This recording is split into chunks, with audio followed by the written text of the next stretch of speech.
Lo que siguió después de aquel martes de julio cambió todas las reglas. Ahora, cuando paseo con Lucas por la playa de la Barceloneta y la brisa del Mediterráneo me besa la cara, a veces me estremezco al recordar que aquella tarde pudo ser la última, que el plan estaba tan perfectamente diseñado que, de no haber sido por un corte de luz en la empresa y por el arrogante descuido de mi suegra, hoy yo no sería más que una nota a pie de página en un expediente judicial, una fotografía descolorida en un obituario, y mi hijo llamaría mamá a otra mujer. El calor en Madrid era de esos que aplanan el asfalto y convierten la respiración en un castigo. En la oficina del proyecto de ampliación del Museo Thyssen, el aire acondicionado llevaba luchando desde primera hora. Yo, Isabel López Moreno, Isa para los que me quieren, Isabelle en mi tarjeta de empresa, Project Manager de 34 años. Intentaba concentrarme en los planos estructurales cuando, de repente, las luces parpadearon y murieron. Un coro de joder y otra vez resonó en la planta abierta. Señores, red eléctrica del distrito entero,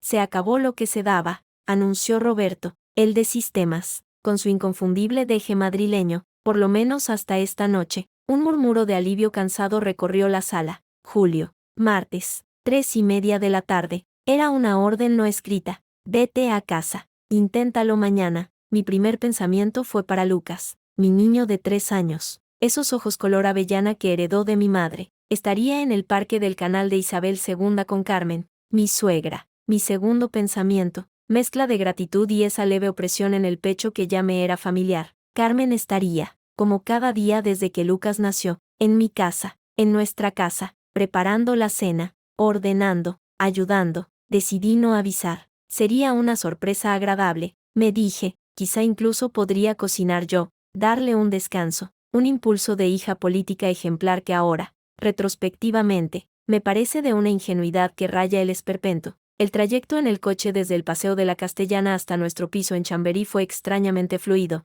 Madrid semivacío, adormilado por el calor. Aparqué en la calle de Álvarez de Castro, y al bajar, el aire caliente me golpeó como una manta húmeda. En el portal, el contraste del mármol fresco del recibidor fue un alivio breve. Subí las escaleras, el ascensor, eternamente en revisión, y al llegar al rellano del tercer B la puerta de casa estaba entreabierta. Un hilo de voz fría y nítida se colaba por la rendija. Era la voz de Carmen, pero no la que yo conocía. No era el tono dulzón y algo lastimero con el que me hablaba a mí, ni el cantarín que usaba con Lucas. Era un hilo metálico, preciso, carente de toda emoción. Me quedé paralizada, la mano a centímetros del pomo. Lucas no parecía estar. No se oían sus risas ni sus carreras, solo esa voz. No te preocupes, hijo, para nada. Ella no sospecha. Va como un barrilete, feliz con sus planos y su vida de pringá. Una pausa. Escuchaba la respuesta de mi marido, Fernando. Al otro lado, mi pulso comenzó a acelerarse. Un tambor sordo en mis oídos.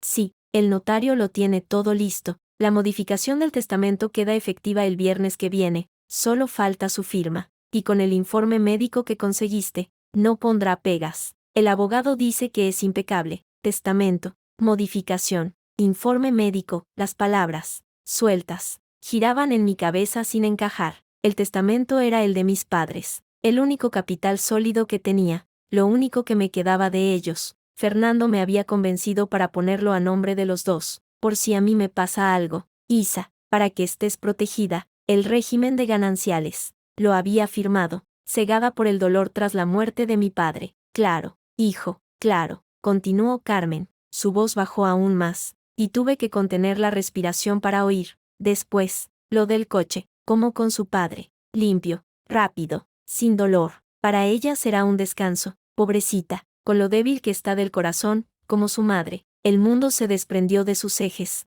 El pasillo, familiar, se curvó y oscureció, como con su padre. Las palabras resonaron dentro de mi cráneo como un disparo en una catedral. El accidente de papá, la carretera de la Sierra de Guadarrama, de noche, un fallo mecánico imprevisible, dijeron, un desgaste fatal en la línea de freno, y entonces, la puntilla, la frase que congeló la sangre en mis venas. Sí, Marta ya está más tranquila. Dile que aguante un poco más. Después de todo, cuando esto se solucione, tú, Lucas y ella seréis una familia, y el nuevo bebé también, claro. Ella será una madre joven, fuerte, no como Isabel. Marta, la becaria de su despacho, la de la risa estridente y las faldas demasiado cortas. Un bebé, no pensé, El cuerpo me respondió antes que la mente. Empujé la puerta, solo lo justo para colarme en el recibidor sin hacer ruido. Allí, en su carrito, dormitaba Lucas, con sus pestañas rubias posadas en los pómulos. El corazón se me desgarró de amor y de terror. Lo sacó en un movimiento fluido, envolviéndolo en el arrullo que tenía a los pies.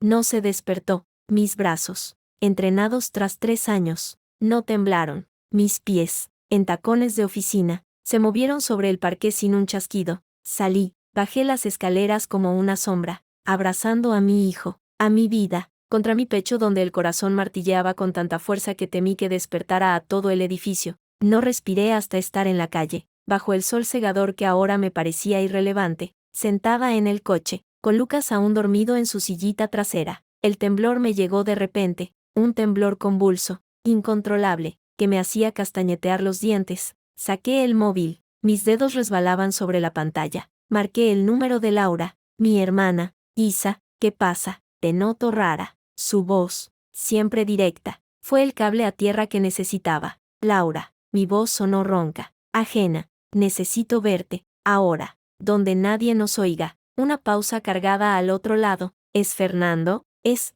todo. Tragué saliva, mirando por el retrovisor como si esperara ver a Carmen asomándose por el balcón. Es una mierda, Laurí, una mierda enorme. El bar de siempre, en 10 minutos. Y, Isa, respira. El bar de siempre era el Rincón de Goya, un sitio pequeño y oscuro cerca de la plaza de Olavide, donde el dueño nos conocía y nos dejaba estar horas con un café. Llegué primero, senté a Lucas en una trona, distraído con unos azucarillos. Cuando Laura entró, con su melena rizada alborotada por el calor, algo se quebró dentro de mí. Cuéntamelo todo, dijo sin preámbulos, tomando mis manos heladas entre las suyas. Y se lo conté, entre sollozos ahogados y suspiros temblorosos. Vomité la conversación, palabra por palabra, el testamento, el accidente como el de papá, mi corazón débil como el de mamá, Marta, el bebé. Laura no se sorprendió, su rostro, tan similar al mío pero más fuerte, más tallado por la rabia, se ensombreció.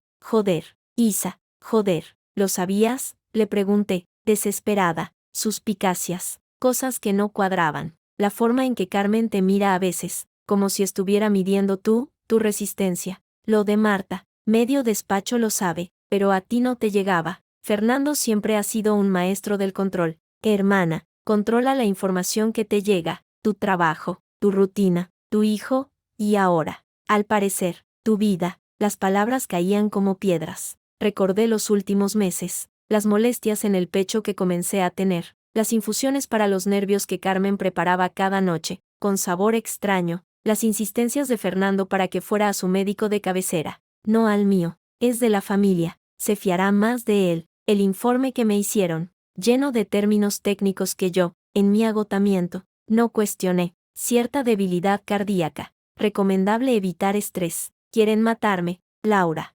dije, y al pronunciarlo en voz alta, se volvió real. El terror dio paso a otra cosa, una ira fría, densa, que empezó a solidificarse en mi estómago. Quieren quedarse con lo de mis padres, con mi hijo, y que esa niña sea la madre de Lucas, por encima de mi cadáver, escupió Laura, sus ojos brillaban. Escucha, Isa, tienes que calmarte, tienes que ser más lista que ellos, han cometido un error, te han subestimado, creen que eres la niña buena, la esposa sumisa, la hija de papá que no sabe cómo funciona el mundo. Tenía razón, para ellos, yo era Isabel, la arquitecta que prefería los planos a las intrigas, la que lloraba con las películas, la que se creyó el cuento de hadas de un abril en Sevilla. Me había comprado el papel. Hasta hoy, ¿qué hago? Mi voz ya era más firme. Primero, actuar con normalidad.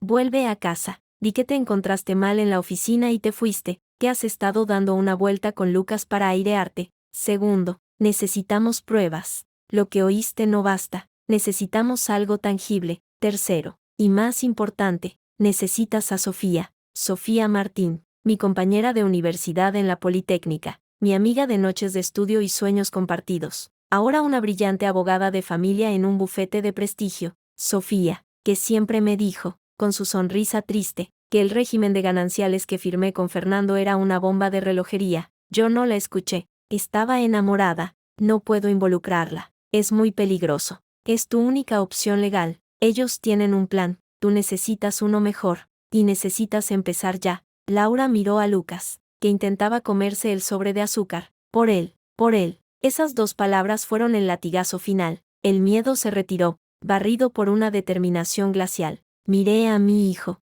su inocencia, su confianza absoluta. No iba a crecer creyendo que su madre se fue por un corazón débil. No iba a llamar mamá a la amante de su padre. No iba a heredar el fruto del sudor de mis padres mientras los asesinos de su abuelo disfrutaban de su dinero. De acuerdo, asentí, secándome las lágrimas. Actuaré, pero necesito tiempo y discreción absoluta. Tú ocúpate de actuar. Yo me ocupo de Sofía y de investigar lo del accidente de papá. Tengo un presentimiento. La mirada de Laura era feroz. Y Giza, borra esta conversación de tu móvil, y todas las que vengan, desde ahora. Asume que te vigilan. Salimos del bar separadas. Yo llevé a Lucas a dar un largo paseo por el Parque del Oeste, dejando que el tiempo pasara. Cuando el reloj marcó la hora en que yo solía llegar a casa, tomé el camino de vuelta. Al abrir la puerta, el olor a guiso de lentejas me golpeó. La normalidad era obscena. Carmen salió de la cocina, con su delantal floreado y su sonrisa de abuela perfecta. Hola,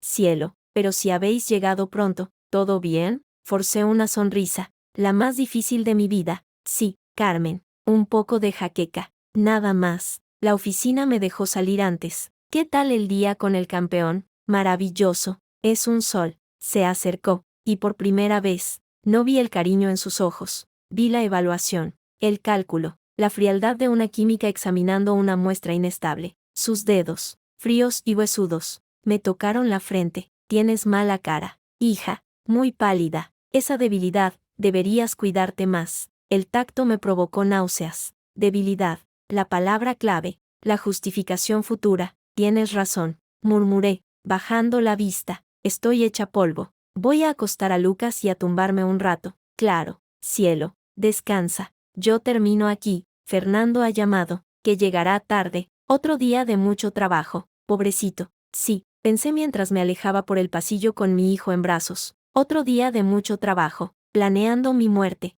Al cerrar la puerta de la habitación de Lucas, me apoyé en la madera, sin aliento. A través de la pared, oía el leve tintineo de la cuchara de Carmen contra la cacerola, el sonido de la normalidad, de la farsa. Abrí mi móvil, borré la llamada y los mensajes de Laura. Luego, en la aplicación de notas, creé una nueva. No puse título, solo escribí, con los dedos temblorosos pero decididos. Día 0. Lo sé todo. Actuar. Los miré, a mi hijo dormido y a mi reflejo pálido en el espero de la cómoda. La mujer asustada de esta mañana había desaparecido. En su lugar, otra empezaba a despertar. Una a la que iban a desear no haber subestimado nunca. La partida acababa de comenzar. Y yo, Isabel López Moreno, ya no estaba jugando a perder. La mujer que me miraba desde el espejo del baño a la mañana siguiente tenía los ojos cercados de sombras oscuras, pero en su mirada había algo nuevo, un filo de acero frío donde antes solo había complacencia. Me apliqué crema bajo los ojos con movimientos automáticos,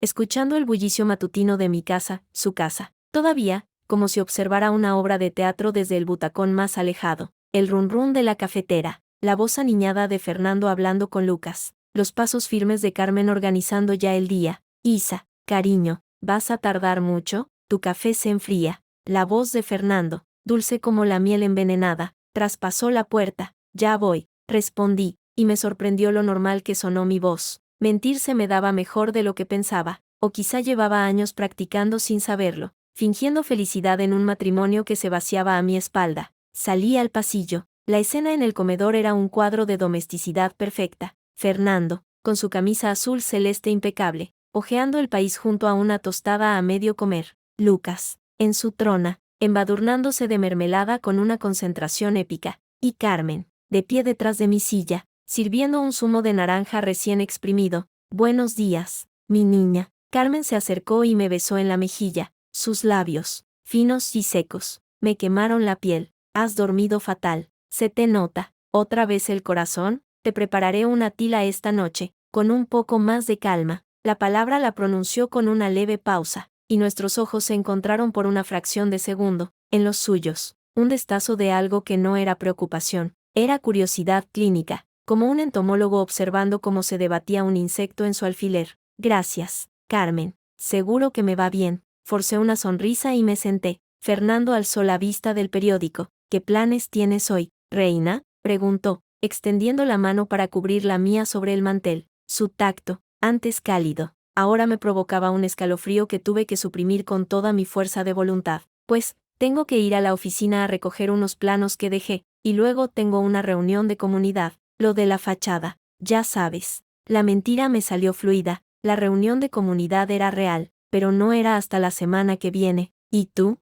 Ah, lo de siempre, reuniones interminables. Marta, la becaria, tiene que entregarme el informe de licitaciones para el ayuntamiento y va como el caballo de San Vicente. Soltó un resoplido de falsa exasperación, mientras sus dedos jugueteaban con mi anillo de boda. Marta, la había nombrado, de forma casual, natural, inocente, era un guiño, una burla privada que solo yo podía descifrar. Observé su rostro, guapo, de esas facciones clásicas y serias que inspiran confianza, con esas canas prematuras en las sienes que tanto le gustaba destacar. Cuando dejé de ver al hombre del que me enamoré en la feria de abril y comencé a ver al estrangulador que compartía mi cama, pobre chica, murmuré, retirando mi mano con la excusa de alcanzar la sal, con lo joven que es, y con lo que le haces trabajar. Carmen emitió un sonido entre la tos y la risa. Bueno, a su edad, lo que hay que tener es ilusión, y ambición, no como otras que se acomodan. Dejó la frase flotando en el aire, como una mosca zumbando alrededor de la mesa. El desayuno continuó,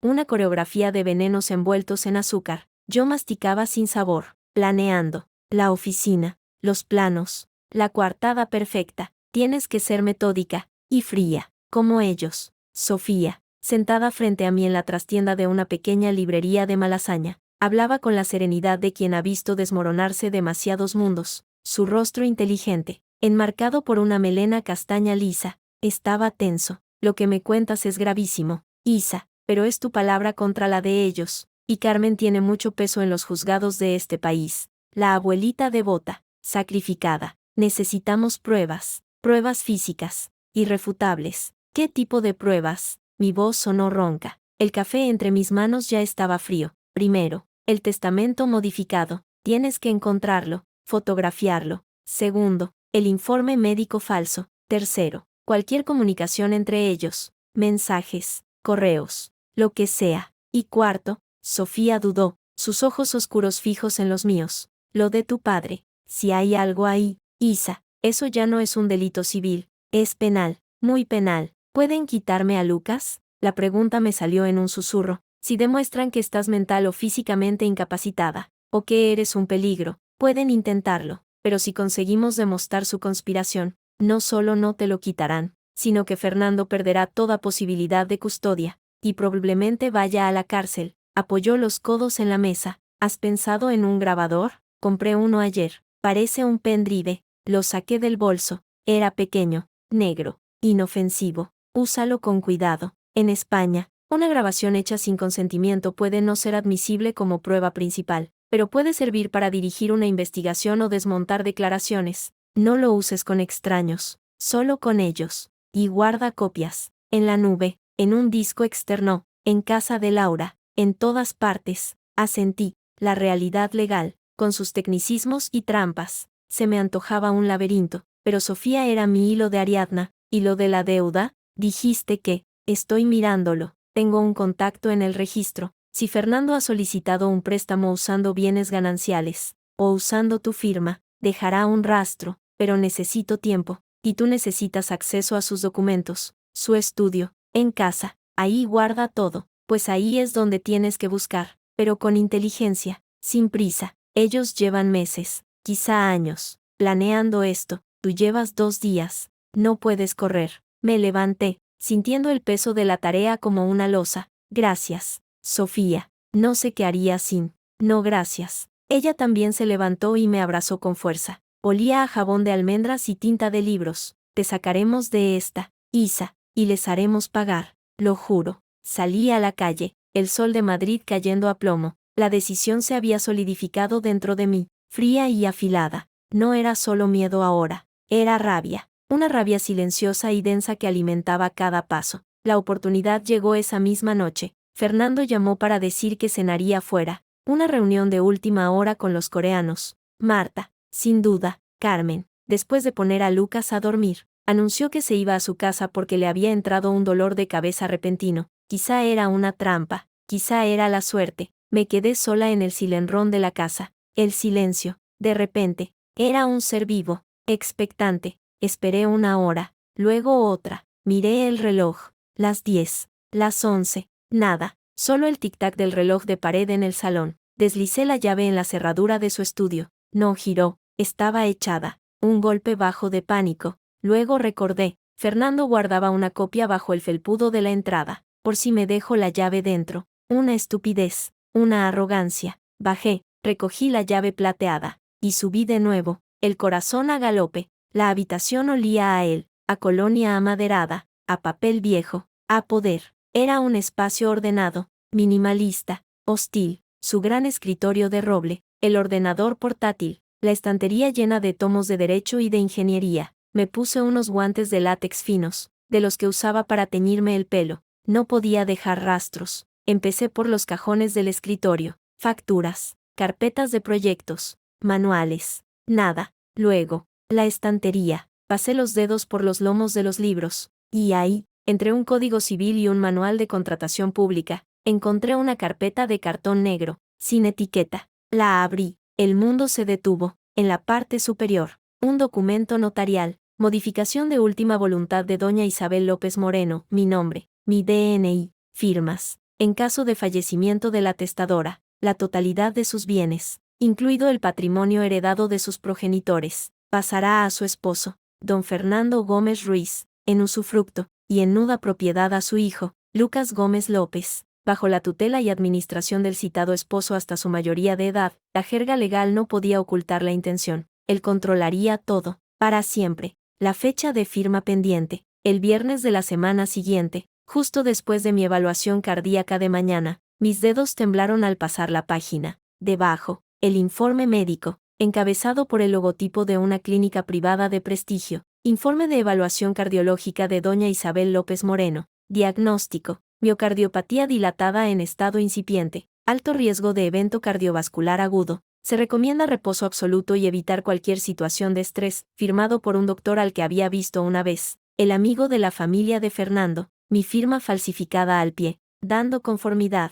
Era una imitación buena, pero no perfecta. Yo firmo con una I mayúscula muy particular, con un lazo. Aquí era un garabito redondeado. Una ola de náusea me recorrió. Apoyé la frente en la fría superficie de la estantería, respirando hondo. No, ahora no. Ahora guarda. Copia. Saqué el móvil y fotografié cada página, de cerca, nítido. Luego, con más cuidado, busqué algo más. En un bolsillo interior de la carpeta, encontró otro papel, doblado en 4. Lo abrí. Era una ecografía, en blanco y negro, el contorno borroso de un feto. Abajo, una letra femenina, pulcra. 12 semanas. Felicidades, papá, te quiero. M. Y debajo, en la letra inconfundible de Fernando: pronto seremos una familia de verdad. Aguanta, mi amor. El suelo se inclinó. Agarré el borde de la estantería para no caer. Una familia de verdad, nosotros, Lucas y yo, éramos la falsa,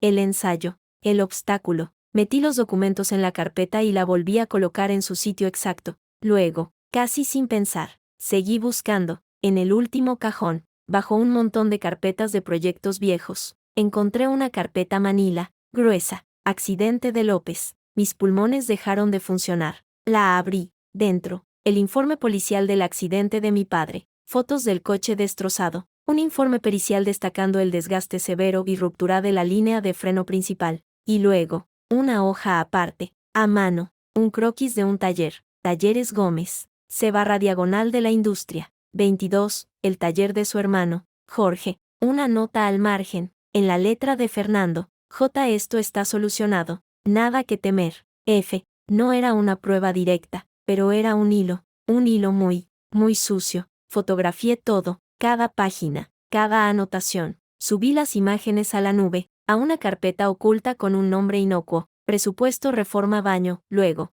envié un mensaje cifrado a Laura y a Sofía. Encontrado. Necesito veros. Estaba guardando el último papel cuando oí el sonido. Un leve clic.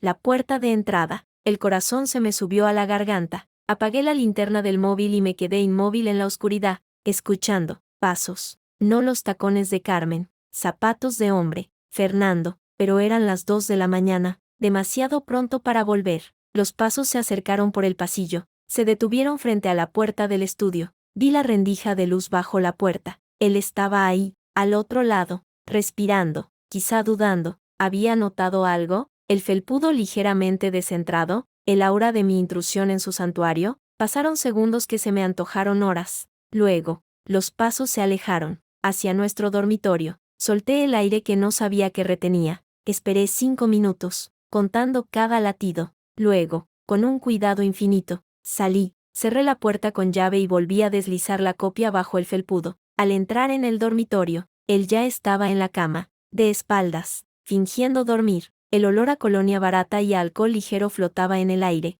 No era el olor de su colonia, era otro, el de Marta. Me desvestí en silencio, me metí en la cama, de espaldas a él. El abismo entre nuestros cuerpos, antaño puente de caricias, ahora era un foso lleno de cuchillos. Isa, su voz sonó ronca, fingidamente adormilada. ¿Estás bien? Pareces tensa. Sí, bien. Solo, el corazón. Un poco de pinchazos. La mentira me sirvió como escudo. ¿Y tu cena? Larga, aburrida. Esos coreanos son insufribles. Una pausa. Carmen me dijo que habías estado rara hoy. Mi piel se erizó. ¿Rara? No, cansada. Nada más. Es este calor. Claro, cielo. El calor. Su mano buscó la mía bajo las sábanas. La suya estaba caliente, seca. Yo dejé la mía inerte, como un pez muerto. Tú preocúpate de descansar, de tu salud. Yo me preocupo de todo lo demás. Sí, pensé, mientras el odio me quemaba las entrañas como ácido. Te preocupas de mi testamento, de mi corazón, de mi accidente, de todo. Gracias, Fernando. Las palabras me sabían a ceniza. Eres muy bueno conmigo, para eso estoy. Su voz sonó satisfecha, victoriosa. Creía que su farsa funcionaba, que yo seguía atrapada en su red. Duerme, Isabel. Mañana es un día importante. Tu cita con el cardiólogo. ¿Recuerdas? Oh, sí, la recuerdo. Tienes razón. Buenas noches, reina. Me quedé despierta horas, mirando la mancha de luz de la farola en el techo, las fotos en mi nube, las palabras en los informes, la ecografía. Todo daba vueltas en mi cabeza, formando un mosaico de traición tan inmenso que casi no podía abarcarlo. Pero en medio del caos, una certeza se asentó, fría y sólida. Yo también tengo un plan ahora, y el suyo tenía una grieta que empezaba en su arrogancia, en su desprecio, en su creencia de que era la araña y yo la mosca. Me volví de lado, mirando su espalda, la espalda ancha que solía abrazar, donde ahora solo quería clavar las huillas. Pronto, Fernando, pronto verás de qué es capaz la mosca cuando deja de luchar por su vida y empieza a luchar por la de su cría. La partida había comenzado, y yo acababa de robar sus mejores cartas. El golpe resonó en el silencio del dormitorio con un chasquido seco, cruel. No fue un puñetazo, sino una bofetada abierta, calculada para humillar más que para dañar. El sabor a cobre inundó mi boca al clavarme los dientes en el interior de la mejilla. No grité, me limité a llevarme lentamente el dorso de la mano a los labios, sintiendo el calor punzante de la piel irritada, mientras mantenía la mirada fija en él, en los ojos de Fernando, donde antes creí ver amor. Ahora solo había un desprecio furioso y, más allá, una chispa de pánico. ¿En qué estabas pensando, Isabel? ¿En qué demonios estabas pensando? Su voz era un susurro áspero, cargado de una rabia que no podía gritar porque Lucas dormía en la habitación de al lado. ¿Contarle a mi tía Pilar que me siento distante? ¿Hablar de Marta en medio de la cena familiar? ¿Querías hacer el ridículo? ¿Querías que todo Sevilla se ría de mí? Habíamos vuelto hacía 3 horas de la feria de abril. El tren de regreso a Madrid había sido un largo y tenso silencio de 400 kilómetros, con Carmen lanzándome miradas que podrían helar el Guadalquivir y Fernando con la mandíbula apretada como una trampa. Lucas, agotado del jaleo, se había dormido casi de inmediato. Ahora, en nuestra habitación, la máscara se había caído del todo. Solo comenté que parecías estresado, Fernando, y que a veces hablabas de tu becaria en casa. Mi voz sonó extrañamente serena, incluso para mí. La quemazón de la mejilla palpitaba, pero era un dolor secundario, distante, como si le hubiera pasado a otra persona. Tía Pilar me preguntó cómo estabas. ¿Qué querías que le dijera? Que pasas las noches trabajando. ¿Cuándo sé que no es cierto? Su rostro se contrajo, avanzó un paso. y por un instante pensé que me golpearía de nuevo, pero se contuvo. El hombre que necesitaba mantener las apariencias, incluso en privado. Estás celosa, celosa y paranoica. Ese médico tenía razón. El estrés te está afectando a la cabeza. Te estás inventando fantasmas. ¿Fantasma es el perfume barato que te huele la chaqueta? La pregunta salió sin pensar, cargada de un desdén que le hizo enarcar las cejas. Fantasma es que estés trabajando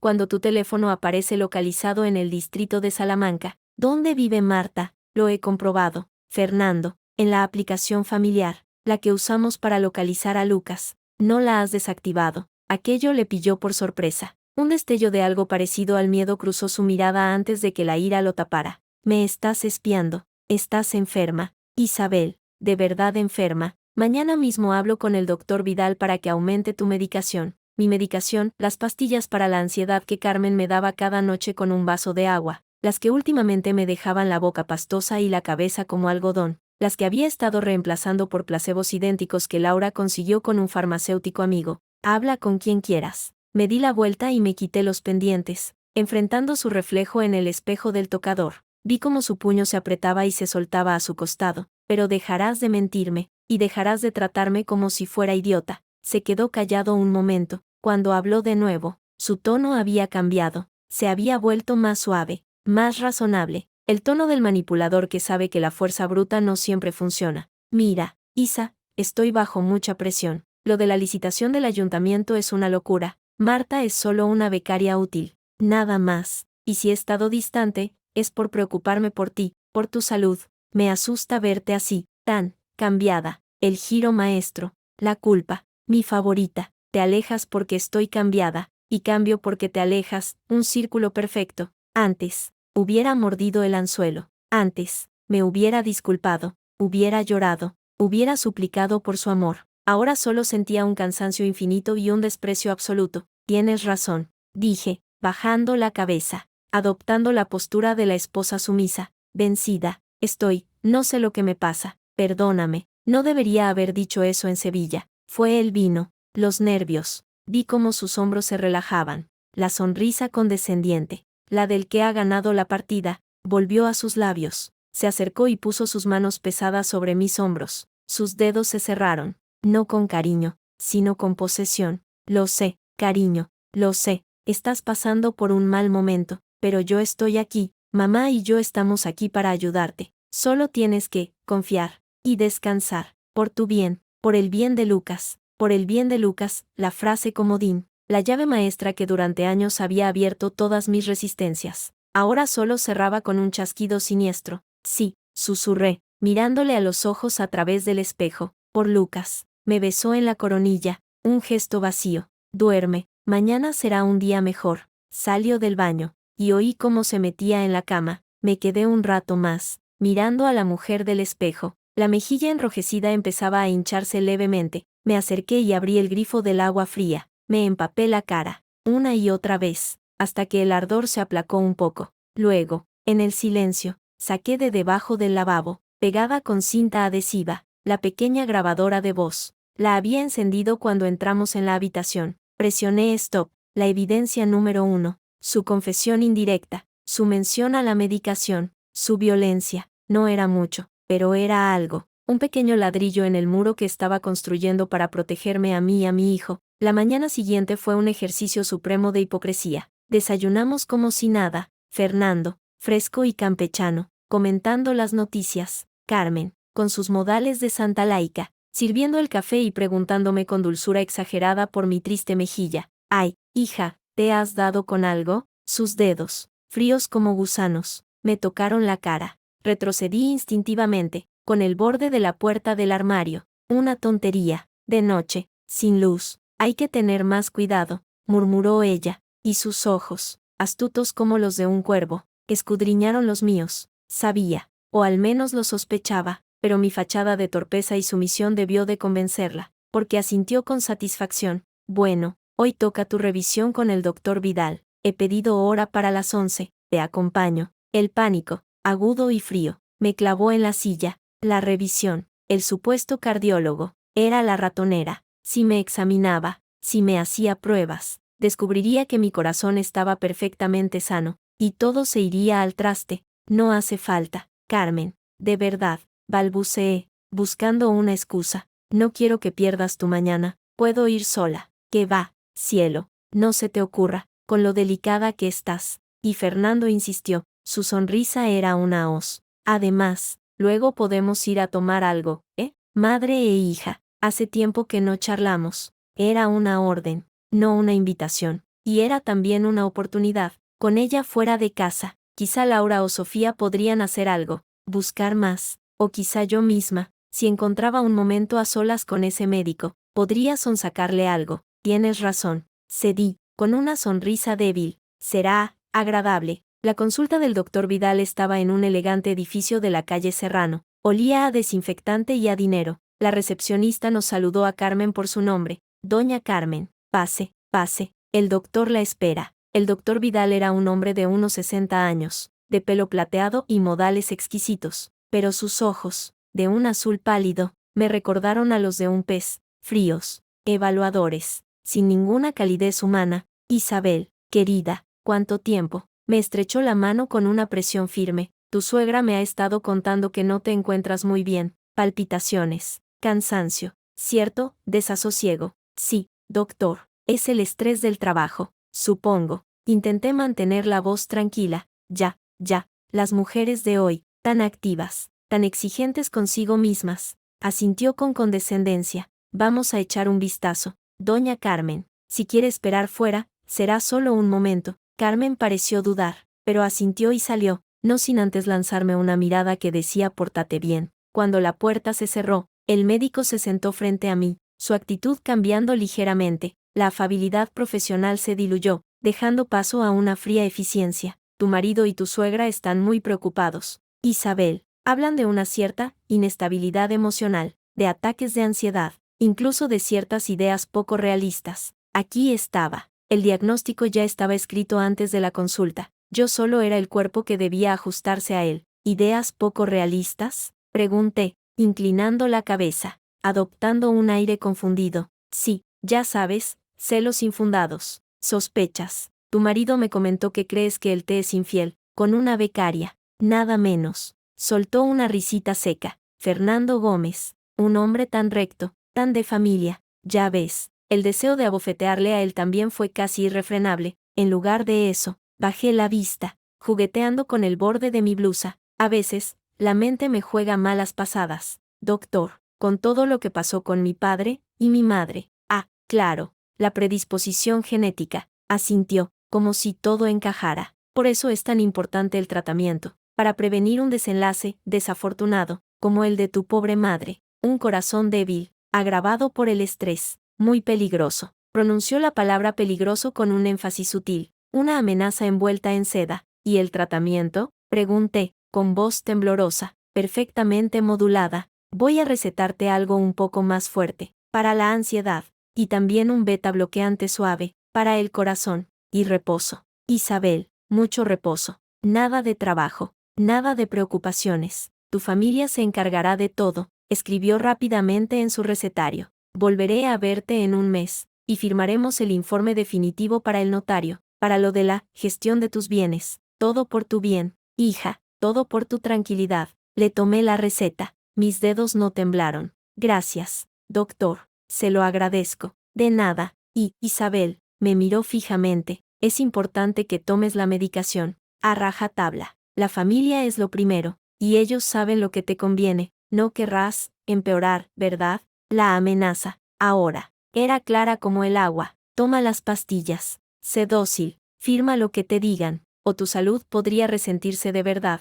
No, doctor, no quiero empeorar. Le sonreí, la sonrisa vacía, obediente, de la mujer asustada que él esperaba ver. Haré todo lo que me digan. Salí de la consulta sintiéndome sucia. Carmen estaba en la sala de espera, leyendo una revista de sociedad. Alzó la vista. ¿Todo bien, hija? Sí, Carmen. El doctor dice que solo es estrés, que tengo que descansar. Le mostré la receta. Me ha dado esto. Ella cogió el papel, sus ojos escaneándolo rápidamente. Una sonrisa de genuina satisfacción se dibujó en sus labios. Muy bien, lo sabía. Vamos a la farmacia, y luego a tomar ese café. Tenemos que celebrar que estás en buenas manos. El café fue un suplicio, sentada en la terraza de un elegante establecimiento, bajo la atenta mirada de Carmen, que no paraba de hablar de lo afortunada que era de tener un yerno como Fernando, de lo bien que cuidaba de mí, de lo maravilloso que sería cuando todo se calme y podamos disfrutar de la familia. Cada sorbo me sabía a veneno, cada una de sus palabras era un clavo más en el ataúd que estaban construyendo para mí. Fernando quiere lo mejor para ti, ya lo sabes, decía, poniendo su mano huesuda sobre la mía, solo quiere que estés tranquila, que no tengas que preocuparte de nada, él lleva el peso, y yo estoy aquí para ayudarte con Lucas. Tú solo preocúpate de recuperarme, o desaparecer. La elección era clara. Esa tarde, después de que Carmen se fuera para dejar que descanses, y mientras Lucas dormía la ciña, me encerré en el baño con el teléfono. Había recibido un mensaje cifrado de Sofía. Tenemos que hablar. Urgente. Cafetería del Museo Reina Sofía. 18 horas ven sola.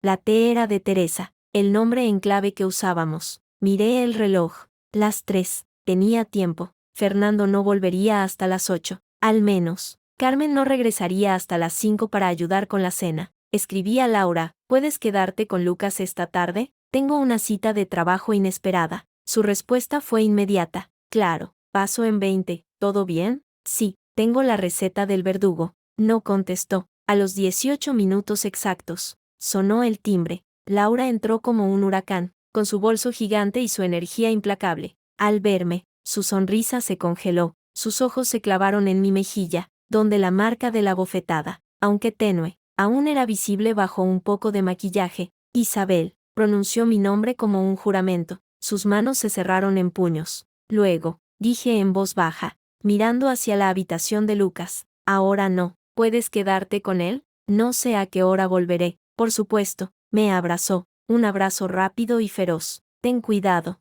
La cafetería del Reina Sofía estaba medio vacía. Sofía estaba en una mesa del fondo, con 2 cafés frente a ella y una carpeta marrida cerrada. Parecía cansada, pero sus ojos brillaban con intensidad. Cuéntame, dijo, sin preámbulos. En cuanto me senté, le conté todo, la bofetada, la consulta con el doctor Vidal, la receta, las palabras veladas. Ella escuchó, sin pestañear, tomando notas concisas en una libreta. Es peor de lo que pensaba, admitió al final. Están acelerando la revisión médica, la receta, se están asegurando de crear un historial clínico que justifique tu incapacidad, y la violencia física, aunque sea solo una bofetada, es importante. Lo has grabado, ¿verdad? Asentí, pasándole el pequeño dispositivo por debajo de la mesa. Ella lo guardó en su bolso. Bien, ahora, escucha. He estado investigando. Abrió la carpeta. Dentro había fotocopias de documentos oficiales. El préstamo existe. Lo solicitó Fernando hace 2 meses, a nombre de los dos, usando como aval el piso de tus padres en La Moraleja. La firma es falsa, pero es una falsificación muy buena. Necesitaríamos un perito calígrafo. El suelo pareció inclinarse de nuevo. ¿Cuánto? 300.000 euros. Sofía pronunció la cifra con tranquilidad profesional, pero vi la ira contenida en sus ojos. El dinero se transfirió a una cuenta en las Islas Caimán, una cuenta a nombre de una sociedad pantalla. He seguido el rastro, y de ahí, una parte se transfirió a una cuenta en Suiza a nombre de Marta Díaz González. El nombre me golpeó en el estómago. ¿Le está dando dinero? No solo dinero, le ha pagado un piso, un estudio en el barrio de Salamanca, a nombre de ella. Sofía me pasó una fotocopia de un contrato de compraventa. La dirección me resultó vagamente familiar, cerca de donde el localizador del teléfono de Fernando lo situaba tantas noches. Y hay más. Su voz bajó aún más.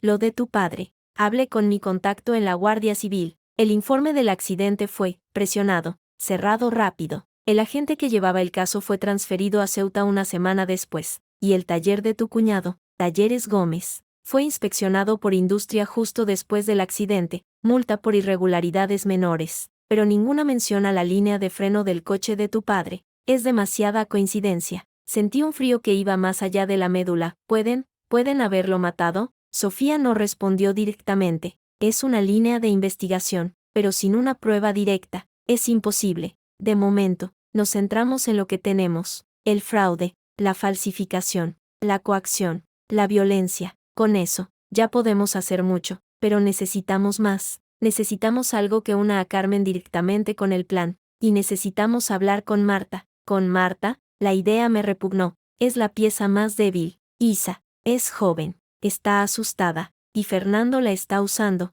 Si le demostramos que él no piensa dejar a su mujer, que solo la está utilizando para conseguir un heredero varón y como cómplice, puede que hable. Y ella tiene información, tiene que tenerla. ¿Y cómo se lo demostramos? Él le habrá contado su versión, de que soy una loca, una enferma. Sofía sacó su teléfono. En la pantalla, una foto, la ecografía, la nota de amor de Fernando. Con esto, y con el extracto de la cuenta de Suiza, le demostraremos que su amorío no es más que una transacción, y le ofreceremos un trato, su testimonio a cambio de inmunidad, o al menos, a cambio de no arruinarle la vida. Era arriesgado, pero tenía sentido. Marta era tan víctima como yo, aunque no lo supiera, o no quisiera saberlo. De acuerdo, dije, la voz ronca. ¿Cómo la contactamos? Eso es lo más fácil. He conseguido su número de móvil, y su horario. Sale del trabajo todos los días a las 7:30, y va a un gimnasio de la calle Velázquez. Podemos interceptarla allí. Mañana. Todo ocurría tan rápido. Me faltaba el aire. Sofía notó mi pánico, extendió su mano y cubrió la mía sobre la mesa. Isa, estás haciendo lo correcto, y no estás sola, pero tengo que preguntártelo, y necesito que seas completamente honesta conmigo. Me miró a los ojos, con una seriedad absoluta. ¿Sigues queriendo salvar tu matrimonio? La pregunta me sorprendió. La había pasado por alto, enterrada bajo el miedo, la rabia y la necesidad de supervivencia. Lo quería salvar, este edificio podrido, construido sobre mentiras y traición, que amenazaba con derrumbarse sobre mí y aplastarme. Miré a través del cristal de la cafetería, a la gente que pasaba, a las luces de Madrid encendiéndose contra el cielo crepuscular. Pensé en Lucas, pensé en mi padre, cuya muerte quizá no fue un accidente, pensé en mi madre, cuya debilidad cardíaca quizá no fue natural, pensé en la bofetada, en las pastillas, en la ecografía, en la frialdad de Carmen. No dije, y la palabra salió clara, rotunda, liberadora. No quiero salvarlo, quiero destruirlo, quiero que paguen por lo que han hecho, y quiero ser libre. Sofía asintió, una sonrisa pequeña y feroz asomando a sus labios. Bien, entonces, mañana, hablamos con Marta, y empezamos a derribar el castillo de naipes de tu marido, ladrillo a ladrillo. Al salir del museo, la noche madrileña era fresca. Respiré hondo, el aire llenándome los pulmones como si fuera la primera vez. El miedo seguía ahí, un nudo de hielo en el estómago, pero ahora, junto a él, latía algo más, una determinación feroz, un propósito claro. Ya no era solo Isabel, la esposa engañada, la hija doliente, la nuera manipulada, era la que sabía, la que grababa, la que investigaba, la que iba a plantar cara. Miré mi reflejo en el escaparate de una tienda. La mujer que me devolvía la mirada tenía los ojos cansados, sí, pero ya no asustados.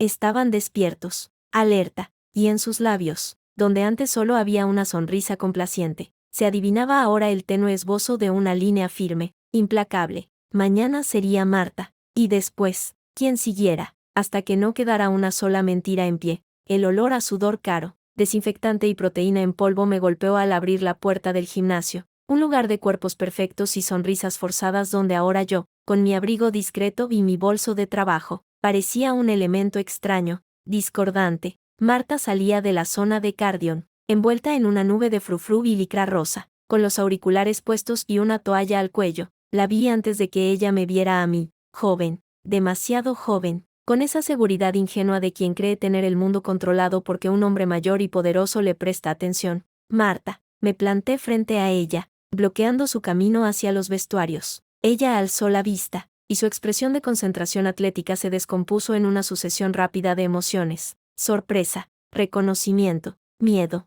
y finalmente, una arrogancia defensiva. Se quitó un auricular. Isabel, ¡qué sorpresa! Su voz era más aguda de lo que recordaba. Intentó esbozar una sonrisa que no llegó a sus ojos. ¿Te has apuntado aquí? No te había visto nunca. No, he venido a verte a ti. Mantuve la voz baja, neutral, a mi lado. Sofía, con su traje de chaqueta impecable y su carpeta de piel, era una presencia sólida y tranquilizadora. Podemos hablar fuera, en algún sitio más privado. Marta miró a Sofía con desconfianza. ¿Quién es? Mi abogada, Sofía Martín. La presentación, fría y formal, hizo que los ojos de Marta se abrieran un poco más. no te llevará mucho tiempo, y te conviene escuchar. La chica dudó, miró hacia los vestuarios, como buscando una salida, luego hacia la recepción. Finalmente, encogió los hombros con un gesto que pretendía ser despreocupado pero que delataba nerviosismo. Vale, 5 minutos. Tengo planes.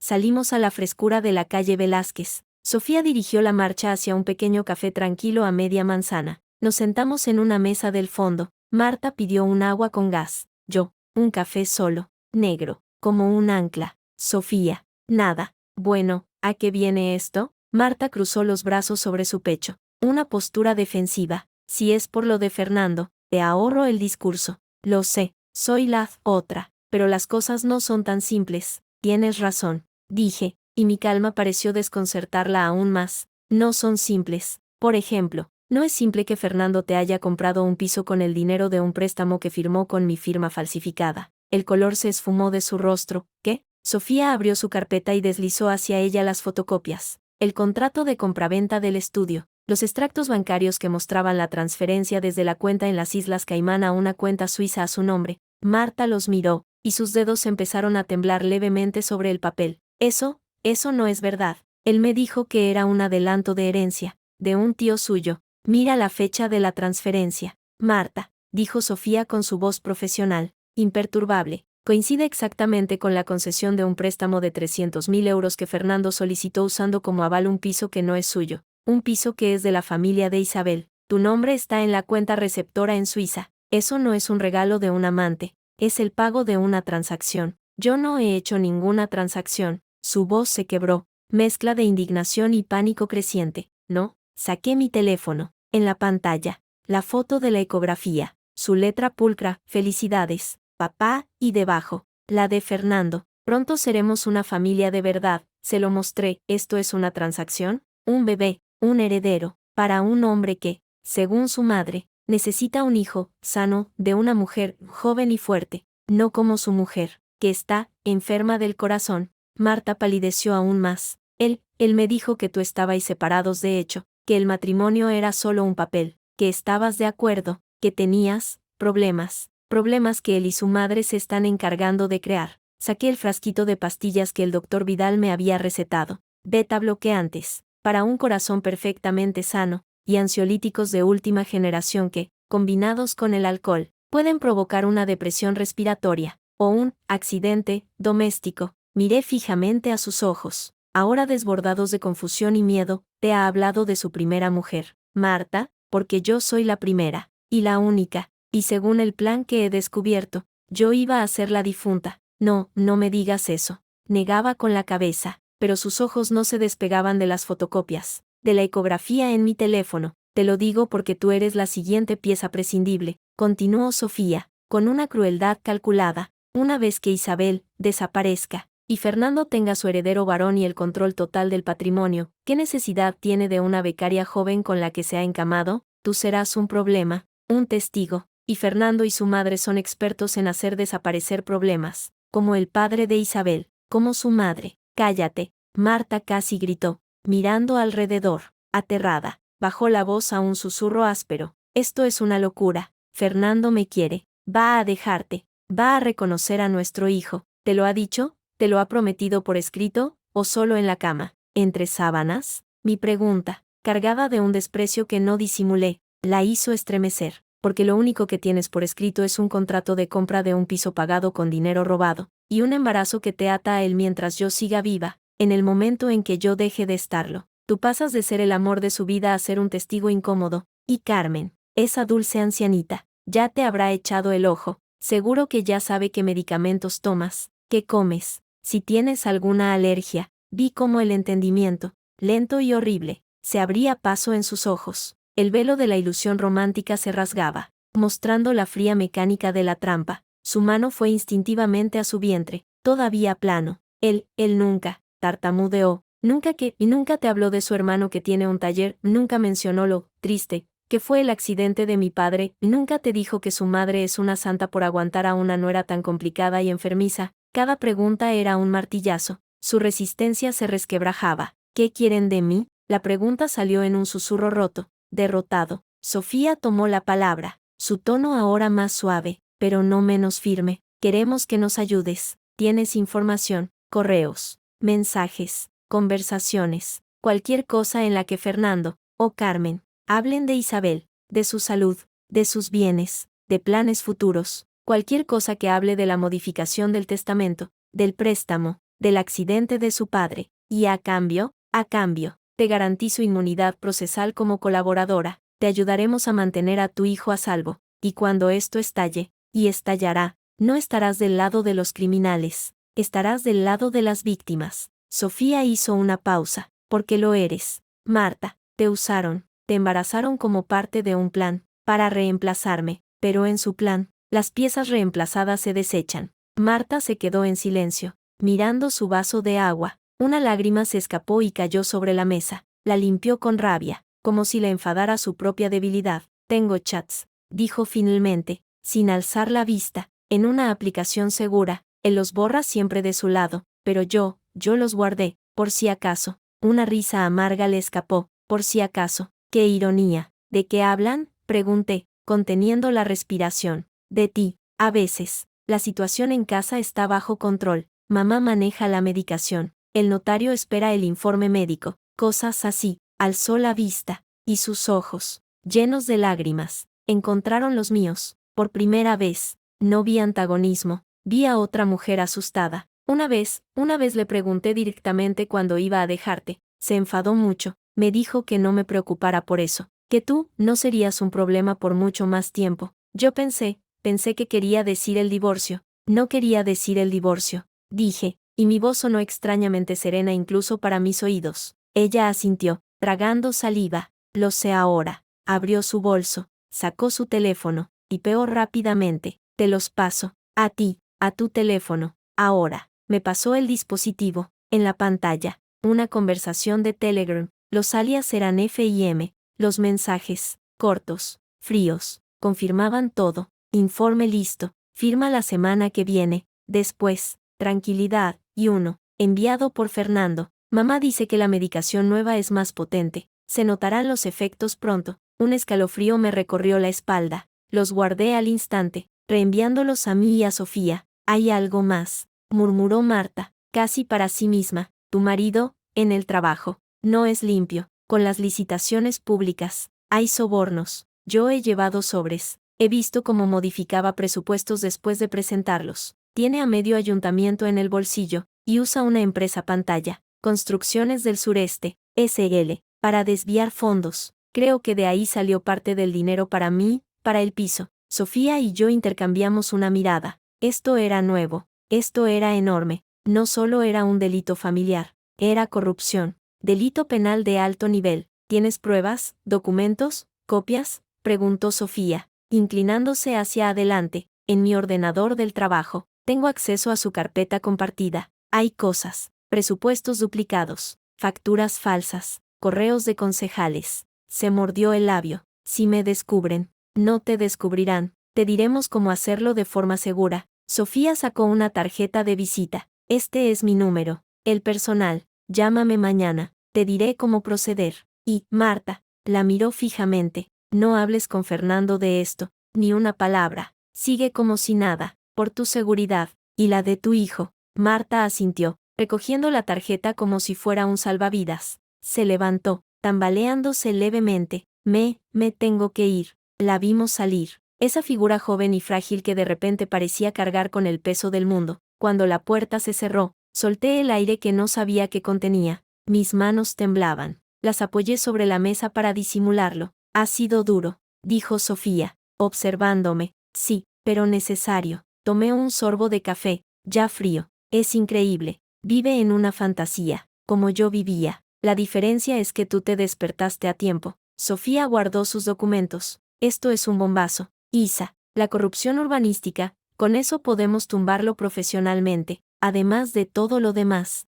Y los mensajes son la prueba directa de la conspiración. Necesitamos que un perito certifique su autenticidad, pero son oro. ¿Crees que ella aguantará, que no irá corriendo a contárselo a Fernando? Sofía reflexionó. Lo dudo. Le hemos asustado, y con razón. Ha visto el abismo. La mayoría de la gente, cuando ve el abismo, retrocede. Ella retrocederá hacia nosotros. porque somos el único lado que no quiere empujarla al vacío. Pagamos y salimos. La noche había caído por completo sobre Madrid. Mientras caminaba hacia mi coche, el móvil vibró. Era Laura. Isa, contesta cuando puedas. Es urgente. He tenido los resultados del laboratorio. Sobre las pastillas. La llamé de inmediato. Laurí, ¿qué pasa? Su voz, al otro lado, sonaba tensa, casi febril. He llevado una de las pastillas nuevas, la que te dio el cardiólogo, a un amigo farmacéutico. La ha analizado. Isa, no es un beta bloqueante normal.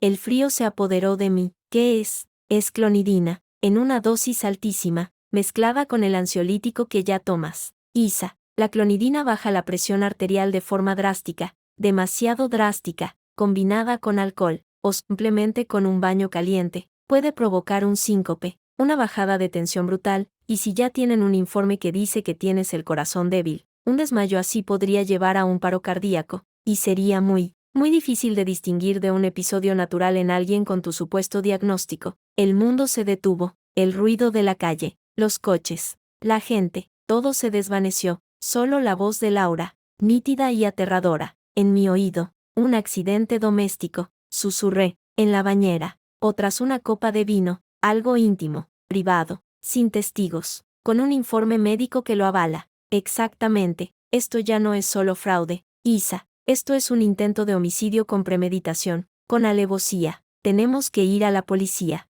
ahora. No, la palabra salió sola, impulsada por un instinto más profundo que el miedo. Todavía no, necesitamos más. Necesitamos atar a Carmen directamente, necesitamos la prueba de la corrupción. Si vamos ahora, con esto, puede que atrapemos al médico, incluso a Fernando por coacción, pero Carmen podría salir impune, y la parte del fraude masivo, la de mi padre, se perdería. Tienen que caer todos, y tienen que caer de una manera que no puedan volver a levantarse nunca. Isa, te están intentando matar. La voz de Laura estaba al borde del grito. Lo sé, y por eso tengo que ser más lista. No tomaré las pastillas, obviamente, pero fingiré que sí, fingiré los síntomas, debilidad, mareos. Les daré cuerda, y mientras tanto, tú y Sofía, con lo de Marta, recoged todo lo de la corrupción. Necesitamos una red tan tupida que no puedan escapar por ningún hueco. Hubo un largo silencio al otro lado. Joder, hermana, te has vuelto de hielo. Es lo que necesito ser. Miré mi reflejo en el escaparate de una tienda. La mujer que me devolvía la mirada tenía los ojos oscuros, inexpresivos, como dos pozos de agua estancada. Manténme informada, y, Laura, cuida de Lucas. Si algo me pasa, no digas eso. No te pasará nada. Yo me encargo de Lucas, pero tú prométeme que tendrás cuidado. Una locura a la vez. Colgué, me apoyé contra la fría pared de piedra del edificio, respirando hondo. El aire olía a contaminación y a castañas asadas. A Madrid, a mi vida. Una vida que ahora dependía de mi capacidad para actuar, para mentir, para tender mi propia trampa dentro de la suya. Al llegar a casa, la farsa continuó. Carmen estaba allí, por supuesto, ayudando a Fernando a dar de cenar a Lucas. Hola, cielo, ¿cómo fue tu cita de trabajo? Fernando preguntó, con esa sonrisa de esposo comprensivo. Agotadora, dije, dejando caer el bolso y la chaqueta con una dejadez estudiada. Y he tenido un mareo tremendo en el metro. He tenido que sentarme. Intercambiaron una mirada rápida, cargada de significado. ¿Ves?, dijo Carmen, acercándose con su andar de ratoncillo. Es la debilidad. Tienes que empezar con la medicación nueva. He preparado la pastilla con la cena. Señaló un vaso de agua y un pequeño plato con la píldora azulada junto a mi plato. Allí estaba, el instrumento de mi posible muerte, pequeño, inofensivo. Gracias, Carmen. Me senté, cogí la pastilla, la miré, luego, con un movimiento que había practicado mentalmente, me la llevé a la boca, tomé un trago de agua, y fingí tragarla. En realidad, la escondí bajo la lengua, tosí un poco, me llevé la servilleta a los labios, y la deslicé dentro, doblando el papel con cuidado. ¿Todo bien?, preguntó Fernando, observándome como un halcón. Sí, solo que se me ha atragantado un poco. Sonreí débilmente. Qué buena está la cena. La velada transcurrió con normalidad enfermiza. Jugué con Lucas. Bostecé exageradamente a las 9:30, y me retiré a la habitación agotada. Una vez allí, en el baño, escupí la pastilla húmeda en un pañuelo. La sequé y la guardé en un pequeño sobre de plástico. Evidencia número, había perdido la cuenta. Minutos después, Fernando entró en el dormitorio, se desvistió en silencio y se metió en la cama. Nos quedamos tumbados, espalda contra espalda, en esa cama que se había convertido en un campo de batalla silencioso. Isabel, dijo de repente, su voz grave en la oscuridad, ¿recuerdas aquel abril en Sevilla, cuando te vi bailar sevillanas en la caseta de mi tío? El recuerdo, inesperado, me golpeó como un puño en el estómago, el olor a azahar y manzanilla, su mirada intensa siguiéndome entre la multitud, la sensación de ser la mujer más deseada del mundo. Sí, lo recuerdo, éramos felices entonces, ¿verdad? Había un dejo de algo en su voz, nostalgia, remordimiento, o solo otro nivel más de manipulación. Sí, mentí, porque era lo que esperaba oír. Éramos felices. A veces pienso que las cosas se complican. La vida, el trabajo, Lucas, nos alejan. Giró hacia mí, en la penumbra. Su perfil era una mancha oscura, pero el fondo sigue ahí. Te quiero, Isa, a mi manera. Quiero que estés bien. Las palabras, en otro contexto, me habrían conmovido. Ahora solo sonaban huecas, grotescas. Te quiero. Toma esta pastilla que podría matarte. Por tu bien. Yo también te quiero, Fernando, susurré, la mentira más pesada de todas. Y quiero estar bien, por Lucas, repitió él, como un mantra. Luego, dio media vuelta. Duerme, descansa. Me quedé despierta mucho tiempo, escuchando su respiración volverse regular. Por la rendija de la persiana, entraba la luz anaranjada de las farolas. Pensé en Marta, asustada en su piso nuevo. Pensé en mi padre, conduciendo de noche por la sierra sin saber que sus frenos estaban cortados. Pensé en mi madre, tomando su medicación para el corazón, confiando en la suegra que la cuidaba. Y pensé en Lucas, en su risa, en sus brazos regordetes rodeando mi cuello, en su futuro. No iba a permitirlo. No iba a ser un recuerdo triste, una anécdota trágica. No iba a dejar que mi hijo creciera bajo las garras de estos buitres. Al día siguiente, mientras Fernando y Carmen estaban fuera, llamé a un número de Barcelona que llevaba años sin marcar, de un antiguo compañero de la Politécnica, Jordi, que ahora era un prestigioso arquitecto y, lo que era más importante, había trabajado en proyectos públicos y conocía las tripas del sector. Isabel López, joder, pero si ha llovido un siglo, ¿cómo estás? Su voz, cálida y con ese acento catalán tan característico, fue un bálsamo inesperado. Jordi, hola, necesito un favor enorme, y discreto. Su tono se volvió serio de inmediato. Dime, necesito información, sobre una empresa, Construcciones del Sureste, SL, y su relación con licitaciones públicas en Madrid, especialmente con el ayuntamiento, y con un arquitecto llamado Fernando Gómez Ruiz. Hubo un silencio prolongado al otro lado. Isabel, ¿estás metida en algún lío? Podría decirse que sí, el lío de mi vida, y necesito salir de él. ¿Puedes ayudarme? Otro silencio. Luego, un suspiro. Te debo una. Aquella vez con el proyecto final. En fin, déjame hacer algunas llamadas. En mi círculo se habla. A veces se habla demasiado. Te llamo mañana. Gracias. Jordi, de verdad, no me des las gracias aún. Y, Isabel, ten cuidado. El sector de la construcción en Madrid es un nido de víboras. Más de lo que te imaginas. Colgué. Tenía la red tendida. Sofía y Marta en el frente legal y de pruebas directas. Laura en el farmacéutico y el cuidado de Lucas. Jordi en el mundo de la corrupción urbanística. Y yo, en el centro, actuando de cebo, de actriz, de presa que se hace pasar por indefensa mientras afila sus propios colmillos. Aquella tarde, cuando Carmen vino, me quejé de mareos, de visión borrosa, me apoyé en los muebles al caminar, vi como sus ojos brillaban con una satisfacción mal disimulada. Es la medicación,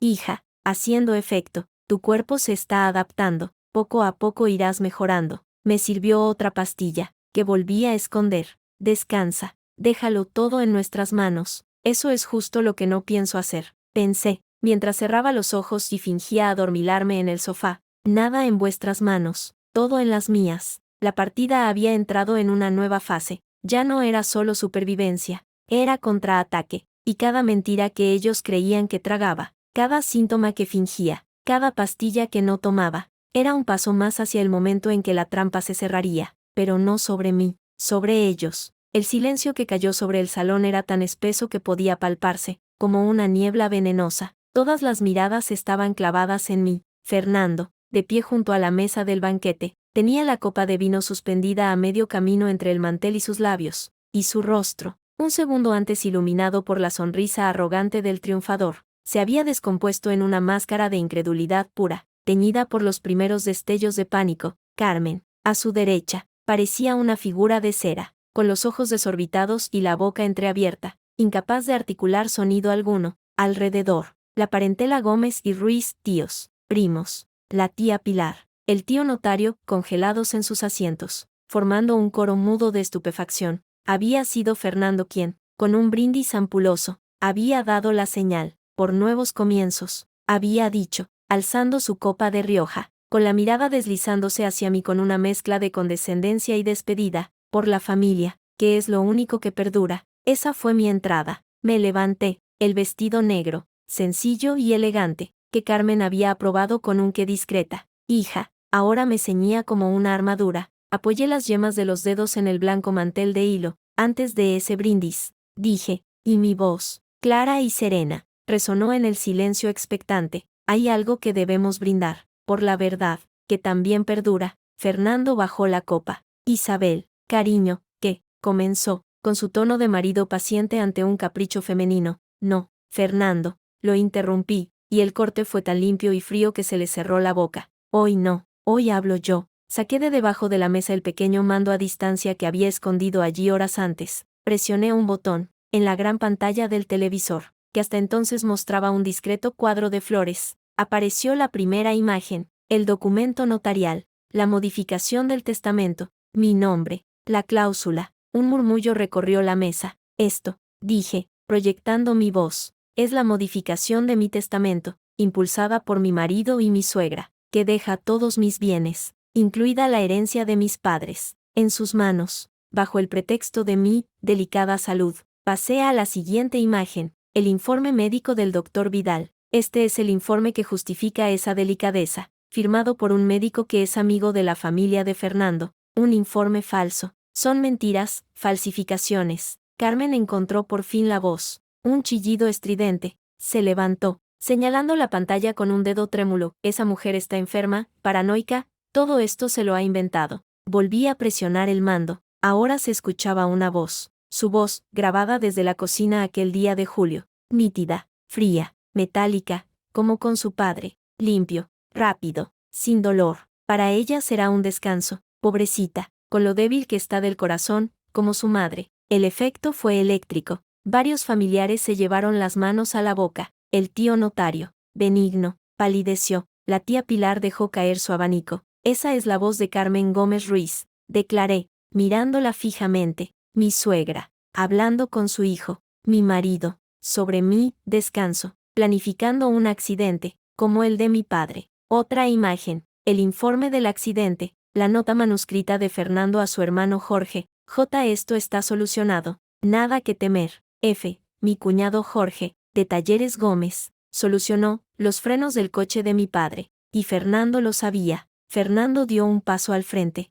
Su rostro congestionado por la rabia. Basta ya, esto es una infamia, son grabaciones manipuladas. Documentos falsos, está loca. Giró hacia la familia, suplicando credibilidad. Todos lo sabéis, ha estado enferma. Tomando medicación, esto es producto de su delirio. Presioné otro botón. Aparecieron los chats de Telegram, F y M, los mensajes sobre el informe, la firma, la medicación. Estos son mensajes entre Fernando y su amante, Marta Díaz, confirmando el plan, hablando de la medicación nueva, más potente, la misma que el doctor Vidal me recetó. Saqué el sobre de plástico de mi bolso y lo dejé sobre la mesa con un golpe seco. Clonidina en dosis letal, para provocar un accidente doméstico, un desmayo fatal. Carmen lanzó un grito ahogado y se desplomó en su silla, pero ya nadie se movió para ayudarla. Las miradas de la familia se habían vuelto de piedra, oscilando entre el horror y una creciente incredulidad hacia ellos. Pero no todo es un asunto de familia, continué, implacable. Había llegado al núcleo.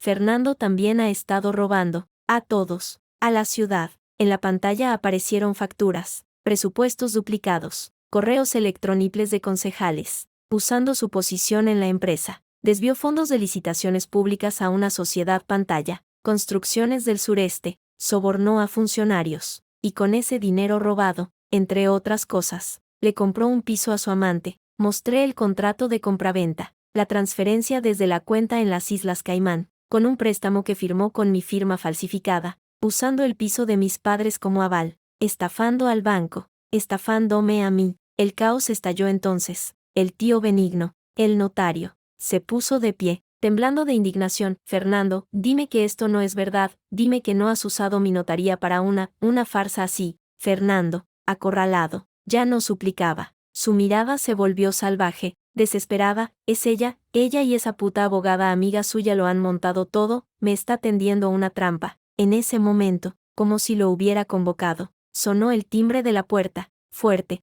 insistente. Todos se volvieron hacia la entrada. Laura, que había estado esperando mi señal desde la cocina, donde cuidaba de Lucas, fue a abrir. No eran más invitados. Eran 2 policías de la Brigada de Policía Judicial, un hombre y una mujer de aspecto serio, y detrás de ellos, Sofía, impecable con su traje chaqueta gris. Buenas noches, dijo la agente, mostrando su placa. Fernando Gómez Ruiz y Carmen Gómez Ruiz. Fernando retrocedió un paso, chocando con la silla. ¿Qué quiere? Tenemos una orden de detención, por coacciones, falsificación documental, estafa, tentativa de homicidio y prevaricación. La agente miró a su alrededor, a la mesa de gala, a los familiares petrificados. Les aconsejo que vengan pacíficamente. No, esto es un error, una venganza, gritó Fernando, pero su voz se quebró. Carmen empezó a llorar con desesperación histérica, aferrándose al brazo de su hijo. No me lleven, es inocente, esa mujer es una bruja, una mentirosa.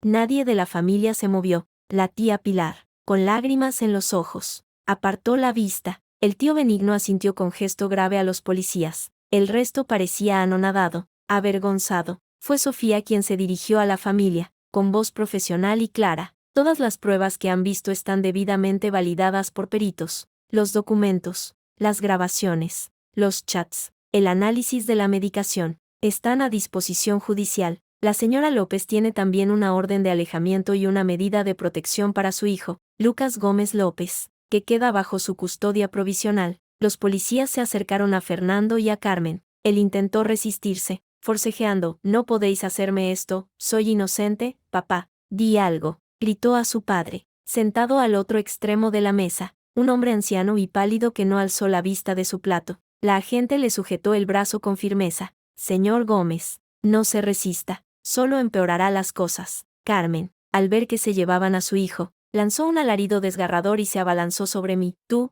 has destruido a mi familia, eres una maldita, ojalá te hubieras muerto de verdad. Uno de los policías la contuvo con suavidad pero con firmeza. Sollozando, desplomada, dejó que se la llevaran. Fernando, con la cabeza gacha, la corbata deshecha, no me miró al salir, solo murmuró, en un susurro que solo yo pude oír, o quizá me lo imaginé: no has ganado. La puerta se cerró tras ellos. El silencio que dejaron atrás era aún más profundo, cargado de vergüenza, de culpa, de desconcierto. El festín, con sus langostinos y su lechazo, yacía intacto, grotesco. Me volví hacia la familia. Todos esos rostros que durante años me habían juzgado, me habían dado lecciones, me habían sonreído con condescendencia. Respiré hondo, sintiendo el peso de sus miradas, pero ya no me aplastaba, me sostenía. La cena, dije, con una calma que me sorprendió a mí misma, se ha acabado. Les ruego que abandonen mi casa. Nadie discutió. El tío Benigno fue el primero en levantarse.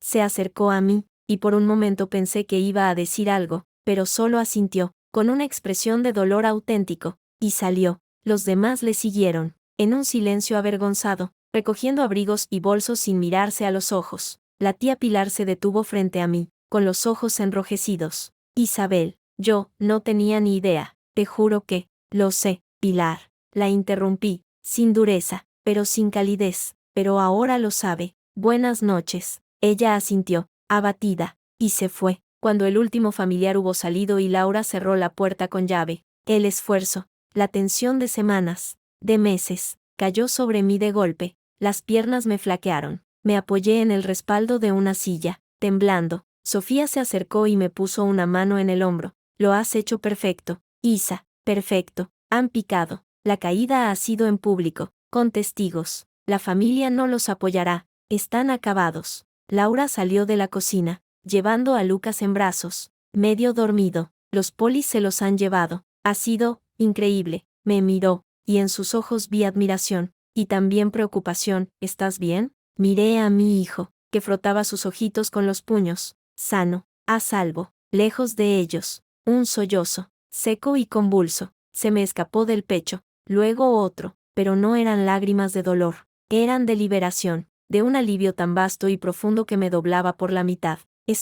Intenté hablar, pero la voz se me quebró, aspiré hondo. Estoy viva. Sofía asintió, recogiendo su carpeta. Ahora empieza la parte legal. Será larga y desagradable, pero tienen todas las de perder. Con las pruebas de corrupción, la fiscalía está especialmente interesada. Esto va más allá de un caso de violencia de género. Es de orden público. Se acercó y me abrazó. No bajes la guardia, pero por hoy, descansa. Has ganado la batalla más importante. Cuando se fue, Laura y yo nos quedamos solas en el salón devastado, con los restos de la cena y el eco de las acusaciones flotando en el aire. ¿Qué ha pasado? Mami, murmuró Lucas, enterrando la cara en mi cuello. Nada, cariño, que ya no van a venir más la abuela Carmen ni el papá Fernando durante un tiempo. Le acaricié el pelo. ¿Por qué se han portado mal? Un nudo se me formó en la garganta. Sí, cielo, porque se han portado muy mal. Mientras Laura empezaba a recoger los platos, yo me llevé a Lucas a su habitación,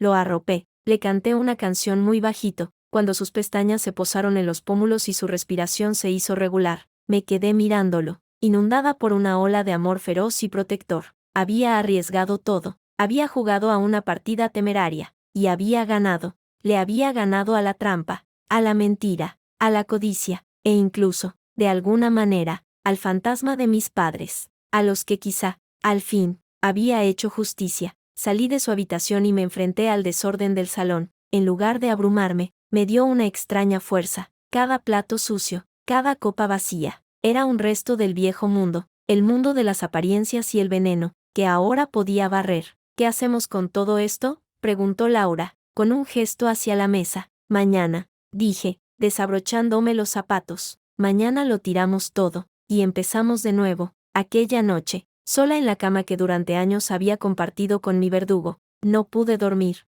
no por miedo, ni por ansiedad, sino por una vigilia alerta, serena. Escuchaba los sonidos de la casa, mi casa, de verdad, por primera vez, el crujido de la madera, el zumbido lejano de la calle, sonidos de vida, de normalidad, de libertad. Sabía que la guerra no había terminado, habría juicios, declaraciones, batallas legales. Habría que enfrentarse a la mirada de la gente, a los comentarios. Fernando y Carmen intentarían contraatacar desde la prisión provisional, pero ya no me asustaba. Había visto el monstruo a la cara, y le había plantado batalla, y había vencido. Al amanecer, cuando los primeros rayos de luz filtraron por las persianas, me levanté y me asomé a la ventana. Madrid despertaba. La ciudad que había sido el escenario de mi pesadilla ahora se extendía ante mí, gris y fría, pero llena de posibilidades. Abrí el cajón de mi mesita de noche, saqué el sobre de plástico con la pastilla azul, el informe médico falso, y la pequeña grabadora,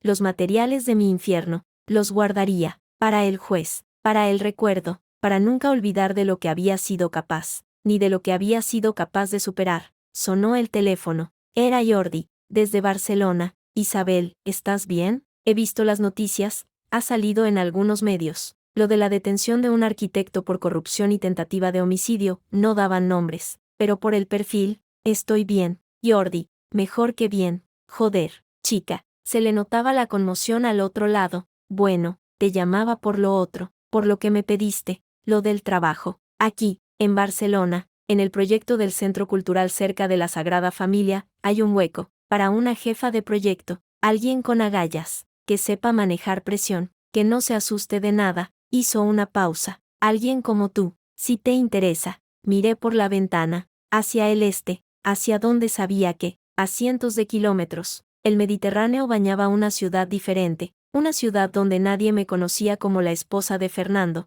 donde podría ser solo Isabel López, arquitecta. Me interesa, Jordi, muchísimo. Mándame los detalles. Colgué. No era un final, era un principio, el principio de algo que yo iba a construir, ladrillo a ladrillo, con mis propias manos, con mi propio esfuerzo, con mi verdad, sin trampas, sin venenos, sin máscaras. Laura entró en el salón, con 2 tazas de café humeante, Para la guerrera, dijo, con una sonrisa cansada pero genuina. Le cogí la taza. El calor me reconfortó las manos. Gracias por todo. Eres mi hermana. Se sentó a mi lado, y juntas miramos cómo la luz iba llenando la habitación, disipando las sombras de la noche, iluminando los restos de la última cena, que ya no daba miedo, sino pena. ¿Y ahora qué? Ahora, dije, dando un sorbo al café caliente, ahora, a vivir. El viento del Mediterráneo llevaba un sabor a sal y a libertad. Se colaba por la terraza abierta del piso en el barrio de Gracia,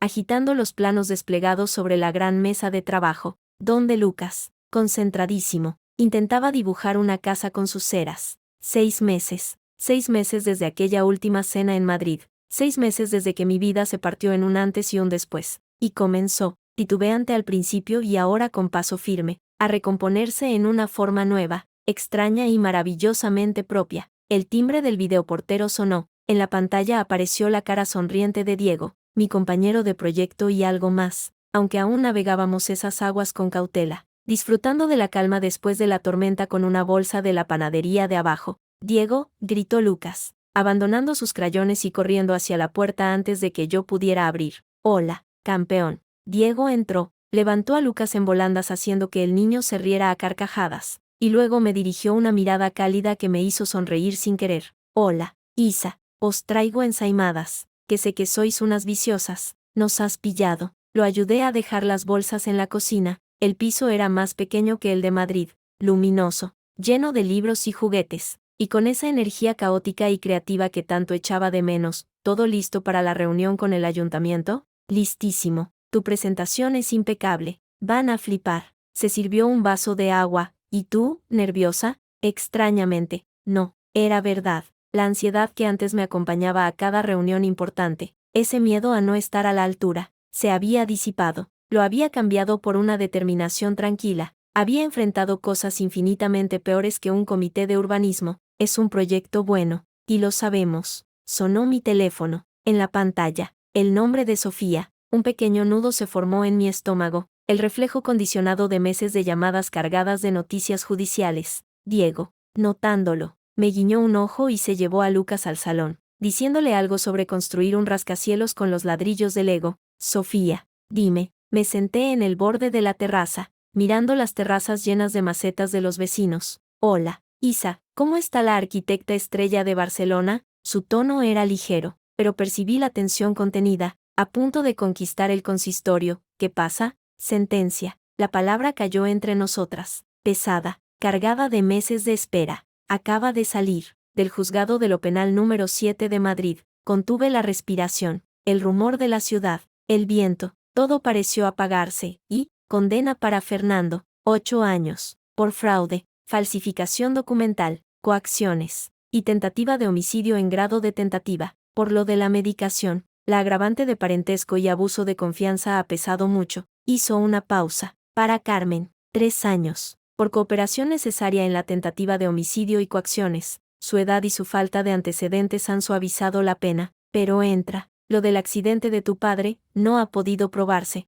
insuficiente evidencia, pero la justicia, Isa, ha llegado para ellos. 8 años, 3 años, no eran las décadas que quizá, en mi noche más oscura, había imaginado, pero eran reales, eran años de sus vidas en una celda, años de deshonra. El sistema había funcionado. Lenta, imperfectamente, pero había funcionado. No sentí euforia, sentí un alivio profundo, casi físico, como si un peso que ni siquiera notaba que cargaba se hubiera disuelto de repente. ¿Y lo de la corrupción, las licitaciones? Pregunté, mi voz un poco ronca. Eso va por separado, en la audiencia provincial, pero con la declaración de Marta y los documentos que conseguimos, es una condena casi segura. Eso le sumará más tiempo, y la restitución económica. Isa, el préstamo bancario se declara nulo, el piso de tus padres está a tu nombre, libre de cargas, y tienes derecho a una indemnización por daños morales. No es una fortuna, pero es un reconocimiento.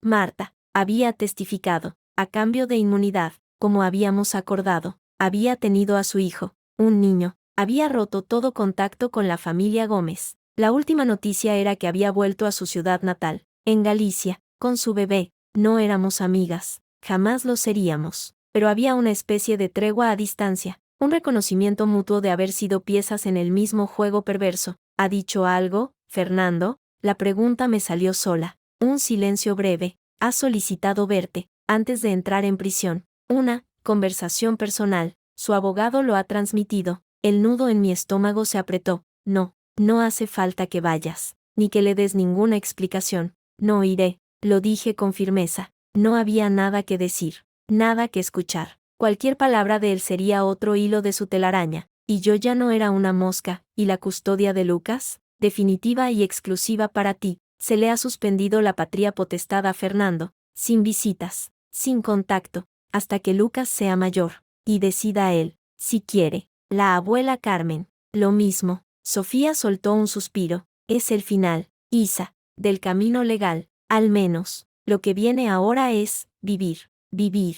La misma palabra con la que me había despedido de Laura aquella mañana en Madrid, antes de subir al AVE hacia Barcelona. Gracias, Sofía, por todo. No sé cómo. Cállate. Fue un honor. Pude oír su sonrisa al otro lado. Ahora, vete a tu reunión y construye algo hermoso. Y mándame una foto cuando ese centro cultural esté en pie. Te llamo la semana que viene con los detalles de la liquidación. Colgué. Me quedé allí, en la terraza, dejando que la noticia se asentara. No había alegría vengativa. Había paz. Una paz firme, cimentada en la justicia. Diego asomó la cabeza por la puerta, con mirada interrogante. ¿Todo bien? Sí, asentí, y esta vez la sonrisa me nació de dentro. Todo bien. Han sido condenados. Él no dijo nada. Cruzó la distancia entre nosotros y me rodeó con sus brazos. Un abrazo sólido, silencioso, sin exigencias. Un refugio, no el de una jaula dorada, sino el de un puerto después de un naufragio. Vamos,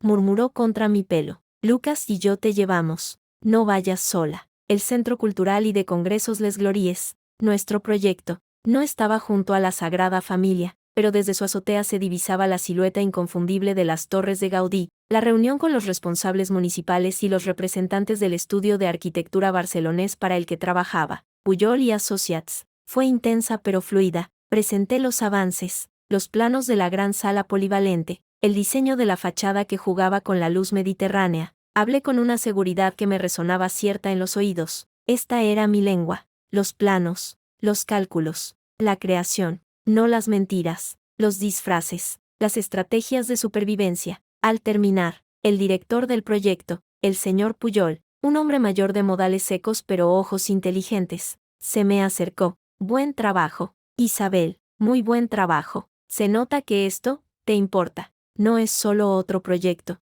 No, señor Pujol, no lo es. Era mi primer gran proyecto desde que llegué, mi renacer profesional, mi declaración de intenciones. Pues siga así, y ya sabe, la oferta para quedarse como jefa de proyecto fija, después de que esto termine, sigue en pie. Barcelona necesita gente con perspectiva. No hizo referencia directa a mi pasado, pero sabía que lo conocía. Jordi se lo habría contado, y quizá había leído alguna noticia. Su mirada era de respeto, no de lástima. Eso lo valió todo. Al salir del ayuntamiento, el sol de mediados de primavera bañaba Barcelona. Diego y Lucas me esperaban en una terraza de la plaza de San Jaume. Lucas con un helado que le pintaba la cara de chocolate. Mamá, Diego me ha comprado un helado gigante, anunció. Feliz, ya veo. ¿Y te lo has comido, entero? Puse cara de reproche, pero no pude evitar reír. Ha sido idea suya. Yo soy inocente, se defendió Diego, levantando las manos. ¿Cómo ha ido?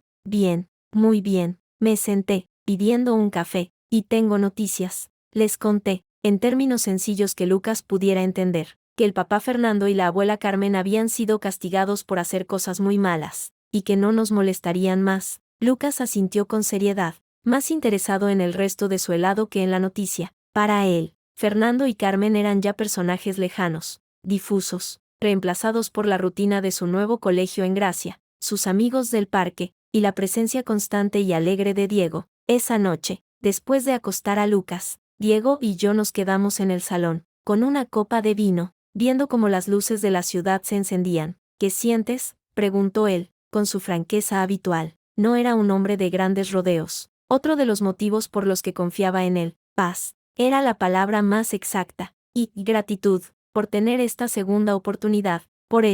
Señalé la habitación de Lucas, por mi trabajo, por Laura y Sofía, por ti. Lo miré, por no tener prisa. Él sonrió, cogiendo mi mano. Para eso están las segundas oportunidades, para hacerlo bien, con calma, a tu ritmo. Bebió un sorbo, y lo de Madrid, el piso, las cosas. Laura se está encargando. Vende el piso de Chamberí, lo de mis padres en La Moraleja, creo que lo alquilaré. No quiero volver a vivir allí. Barcelona, Barcelona me sienta bien. Y era verdad. La ciudad, con su caos vibrante, su mar, su gente directa, me había curado, me había dado anonimato y comunidad a la vez. A la mañana siguiente, mientras desayunábamos, recibí un correo. Era de una revista especializada de arquitectura, solicitando una entrevista sobre el proyecto de Les Glories y sobre la perspectiva de la mujer arquitecta en proyectos de gran envergadura. Adjuntaban un enlace. Era un artículo de un periódico nacional, un pequeño pie de página en la sección de sucesos. Arquitecto madrileño,